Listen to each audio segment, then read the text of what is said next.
Hey, what's up, everybody? So, by request, the space background is gone. Of course, I've got some light coming in here. Hopefully, that is okay.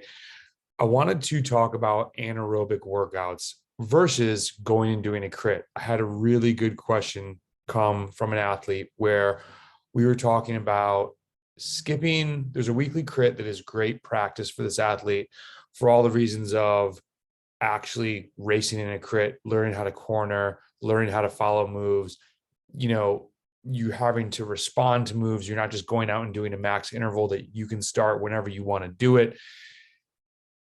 This is more in reality like a 30-15, a 40-20 on off at certain points of a crit.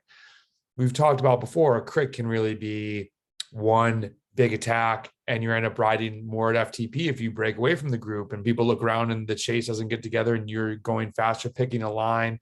There's a million ways that a crit can play out. It's not just repeated hard efforts. This athlete needs to work on maximal anaerobic power.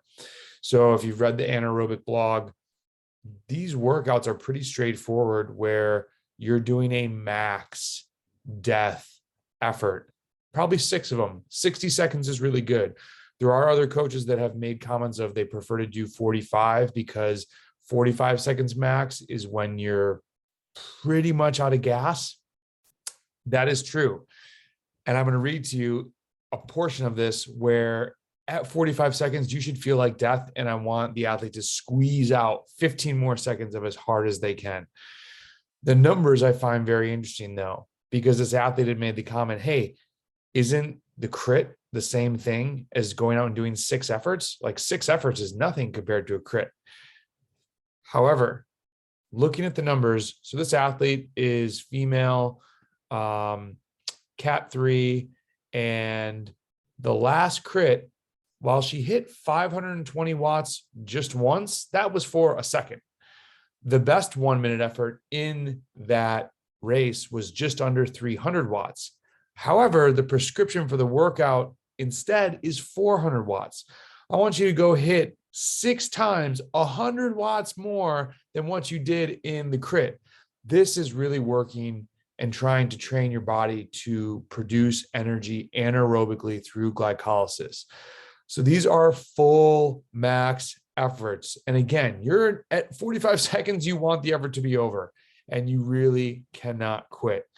By the end of 1 minute, if you have done these correctly, you should basically not be able to pedal. You are so filled with lactate that your body has not been able to process. It is not a good feeling.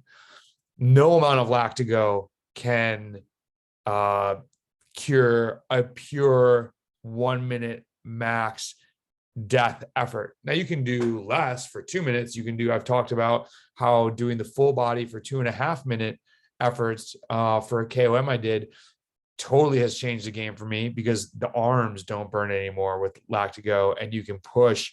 I did, what was it, 555? I forget what my new PR was on lactago. It's crazy. The other thing is these maximal efforts will never happen in a crit. Why?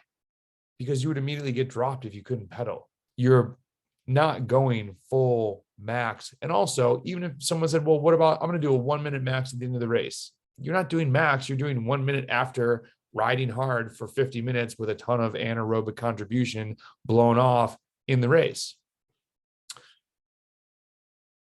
The fatigue is also a factor at that point too. So lactago the arms, lactago the legs, a slight incline helps. Turn the gear over with super strong legs, pulling and pushing on the bars like a mad woman or madman. The crit, again, is more like if we were trying to simulate a crit in a workout with attacking, we could do like 30-15s, but I still don't have athletes who are training for crits just train anaerobically. That is not the right mindset because most of this race is aerobic and getting away is aerobic and having a last 3 lap attack is very aerobic. So don't just start hammering anaerobic efforts thinking that that's going to be the best training for a crit or that it's a substitution for crit training. Crit training, going to a crit race should be working on tactics, working on actually racing, working on going around corners really fast, working on coordinating with people around you, all the things that as a Cat 3 you need to keep working on. And even as a Cat 1, those are the things that I need to work on. That is now my strong suit. I am much better at not turning. Hope this helps you kind of delineate when to do what. And that's a really important aspect to training, when you do what efforts, when you put these together. And while the two in your head might seem similar, really think on paper, what are you asking yourself? 400 watts max for a minute is much different than when she hit 294 for a minute in the crit just once. It's going to do a lot more to your glycolytic system.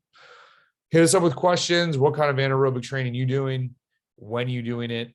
Check out the anaerobic blog if you haven't read it yet. Hopefully that's helpful, because more anaerobic power is not always better. Take care.